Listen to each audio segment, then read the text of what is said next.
सुबह कुछ महिलाएं यीशु के शरीर पर दफनाने के लिए मसाले डालने गईं। उन्हें पता था कि कब्र के प्रवेश द्वार पर एक बड़ा पत्थर रखा हुआ है और वे सोच रही थी कि वे इसे कैसे हटाएंगी। जब वे वहां पहुंचे तो पत्थर पहले ही हटा दिया गया था। यीशु का शरीर गायब था और कब्र में स्वर्गदूत थे। स्वर्गदूतों ने कहा, यीशु जीवित है, जाओ और उसके शिष्यों को बताओ। महिलाओं ने शिष्यों को बताया और पतरस और यूहन्ना यीशु की कब्र पर खुद देखने के लिए दौड़े। उन्हें केवल यीशु के कफन मिले। वे भ्रमित होकर घर वापस चले गए।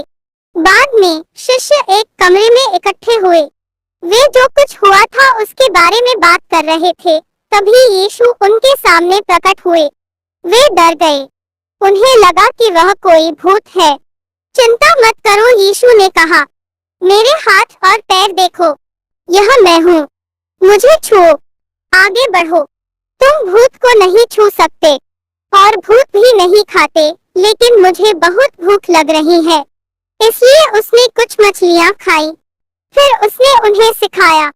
शास्त्र स्पष्ट है, उसने कहा, मसीहा को पीड़ा सहनी थी और मरना था और फिर मृतकों में से जी उठना था। अब दुनिया को बताओ कि तुमने क्या देखा है।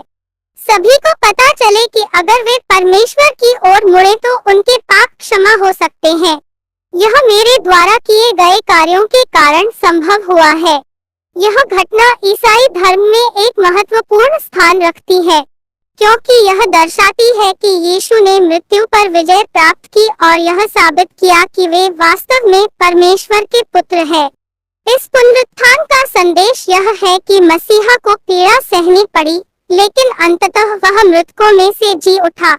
इस घटना के माध्यम से ईसाई धर्म में विश्वास करने वाले यह मानते हैं कि अगर वे अपने पापों के लिए प्रायश्चित करते हैं और परमेश्वर की ओर मुड़ते हैं, तो उन्हें भी पापों से मुक्ति और अनंत जीवन का आश्वासन मिल सकता है।